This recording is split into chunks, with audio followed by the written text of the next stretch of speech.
আল্লাহ রাব্বুল আলামিন বলেন, ইযা জাআকাল মুনাফিকুনা ক্বালু নাশহাদু ইন্নাকা লারাসূলুল্লাহ।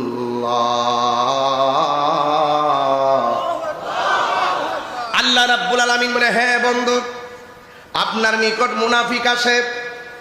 ওই মুনাফিকরা ঈসা বলে, হে আল্লাহর রাসূল, আমরা সাক্ষ্য দিচ্ছি আপনি আল্লাহর রাসূল, আমরা সাক্ষ্য দিচ্ছি আপনি শেষ নবী, আমরা সাক্ষ্য দিচ্ছি আপনার পরে আর কোন নবী আসবে না, আমরা সাক্ষ্য দিচ্ছি আপনি আল্লাহর বন্ধু। অথচ আমার আল্লাহ রাব্বুল আলামিন এদের জবানের কথা আর অন্তরের কথা জানে কি জানে না?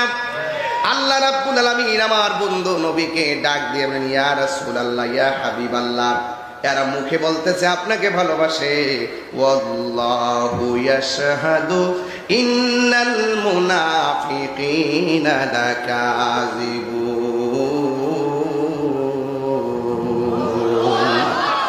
আল্লাহ রাব্বুল আলামিন সাক্ষী। আল্লাহ বলে, বন্ধু, এদের সব বিষয় আমি আল্লাহ জানি। এরা মুখেও যদি বলতেছে আপনারে ভালোবাসে, আসলে এরা মিথ্যাবাদী। আমার সমাজে দেখবেন ধর্মের কথা অনেকেই বলে, হাকিকতে টুকা দিয়ে দেখবেন এদের অন্তরের ভিতরে মিথ্যার কোনো অভাব নাই। কথা বলেন ঠিক কিনা? এরপরে আমার আল্লাহ রাব্বুল আলামিন কুরআনুল কারীমের মধ্যে বলে দিয়েছেন, ইন্নাল মুনাফিকিনা ফিদ দারকিল আসফালি মিনান নার। নিশ্চয়ই মুনাফিক যারা হবে, আমি ওয়াজটা কেন তুলছি আর একটু সামনে গেলে বুঝবেন। নিশ্চয়ই মুনাফিক যারা হবে, এই মুনাফিকদের অবস্থান হবে জাহান্নামের সর্বনিম্ন স্তরে। এখন বলবেন, তাহিরি হুজুর, মুনাফিক কাকে বলে? এক নম্বর, মুনাফিকরা কথা বললে মিথ্যা বলবে। দুই নম্বর, মুনাফিকরা ওয়াদা করলে খেলাপ করবে। তিন নম্বর, ইজা তুমিনা খানা, তিন নম্বর হলো মুনাফিকরা ওয়াদা করলে খেলাপ করবে। এই জন্য আমার যুবক ভাইয়েরা, হাদিসটা বলে দিয়ে যাই, আন আবি হুরায়রা রাদিয়াল্লাহু তাআলা আনহু আন্না রাসূলুল্লাহি সাল্লাল্লাহু আলাইহি ওয়াসাল্লাম قال আয়াতুল মুনাফিকি সালাসুন।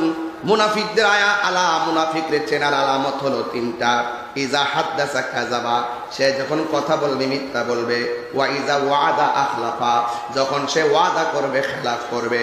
ওয়া ইজা তুমিনা খানা, যখন তার কাছে আমানত রাখা হবে আমানতের খেয়ানত হবে। মুত্তাফাকুন আলাই। ওই মুনাফিকরা কেমন হবে? ওয়াইন সামা, এই মুনাফিকরা নামাজ রোজা রাখবে। ওয়া সাল্লা, এবং নামাজ পড়বে। ওয়া জামা আন্নাহু মুসলিম, এবং নিজেদেরকে মুসলমান দাবি করবে। তাইলে বোঝা গেল মুনাফিকদের নামাজ আছে না নাই? বলা হচ্ছে সে ওয়াইন সামা, সে নামাজ রোজা রাখবে।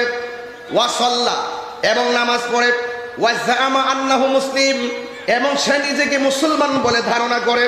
এই জন্য যুবক, শুধুমাত্র মুসলমান হিসাবে ধারণা করবে, মুখের মধ্যে দাড়ি রাখবেন, মাথার মধ্যে পাগড়ি রাখবে, আর নামাজ পড়লেই মুসলমান হওয়া যায় না।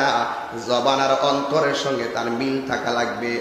আল্লাহ রাব্বুল আলামিন বলতেছেন, ইয়া আইয়ুহান নাবিয়্যু জাহিদিল কুফফারা ওয়াল মুনাফিকিনা ওয়াগলুজ আলাইহিম ওয়া মাওয়াহুম জাহান্নাম ওয়া বিইসাল মাসীর। আল্লাহ রাব্বুল আলামিন বলে, হ্যাঁ বন্ধু, জাহিদিল কুফফার, কাফেরদের বিরুদ্ধে আপনি জিহাদ করেন। জিহাদ আসেনি? এই ইসলামে জিহাদ আসেনি? আপনারা যে মাঝে মাঝে বলেন তাহিরি গরম হয়ে যায় কি লেগা, এটা ইসলামের বিধান। ইসলাম কখনো খানকাই, কখনো রাজপথে। ইসলাম কখনো নরম, কখনো গরম। আমার নবী কখনো হেরা গুহায়, আবার আমার নবী কখনো জিহাদের ময়দানে। 27 বার নবী তলোয়ার নিয়ে জিহাদের ময়দানে নেমেছে, যুদ্ধের জন্য। কথা বলেন ঠিক কিনা? আল্লাহ রাব্বুল আলামিন বলেন, ইয়া আইয়ুহান নাবিয়্যু জাহিদিল কুফফারা ওয়াল মুনাফিকিনা ওয়াগলুজ আলাইহিম।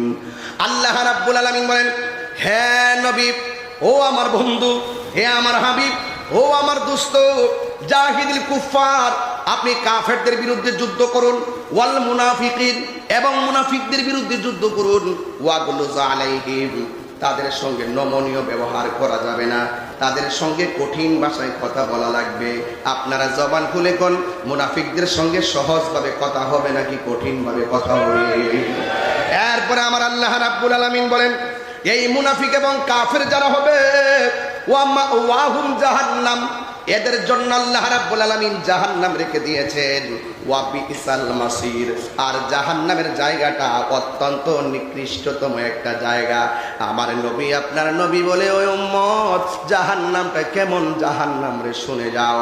তাই জাহান্নামের মুখের মধ্যে যদি বিশাল বড় পৃথিবীর সমান একটা পাথর যদি ছেড়ে দেয়, এই জাহান্নামের মুখের মধ্যে যদি বিশাল বড় একটা পাথর ছেড়ে দেয়, এই পৃথিবীটা যত বড়, এর চাইতে 70 গুণ বড় একটা পাথর যদি জাহান্নামের মুখের মধ্যে ছেড়ে দেয়, এই পাথরটা জাহান্নামে নিচে যাইতে 70,000 বছর লাগবে।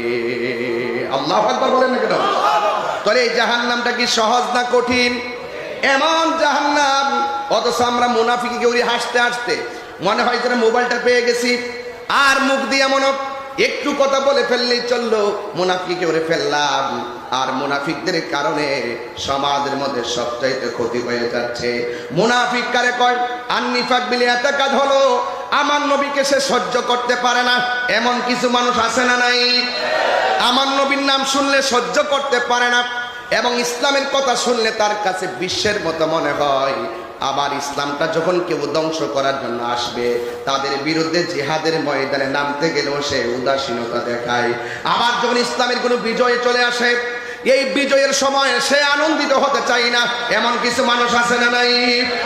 এই সমস্ত বিষয়গুলো যদি আপনি বুঝতে চান, তাইলে আপনি সোজা চলে যেতে হবে আল্লাহর ওলিদের দরবারে। আল্লাহর ওলিদের দরবারে গেলে আপনি সহজ একটা রাস্তা পাবেন। ইয়্যাকা না'বুদু ওয়া ইয়্যাকা নাস্তাঈন, ইহদিনাস সিরাতাল মুস্তাকিম, সিরাতাল লাযীনা আন'আমতা আলাইহিম গায়রিল মাগদুবি আলাইহিম ওয়ালাদ-দাল্লিন।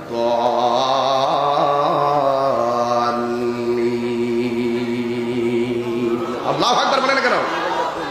এই জন্য আমার যুবক ভাইয়েরা, আমি যেই কথাগুলো বলার চেষ্টা করেছি, এই বিষয়গুলো অন্তর্কে যদি পরিশুদ্ধ করতে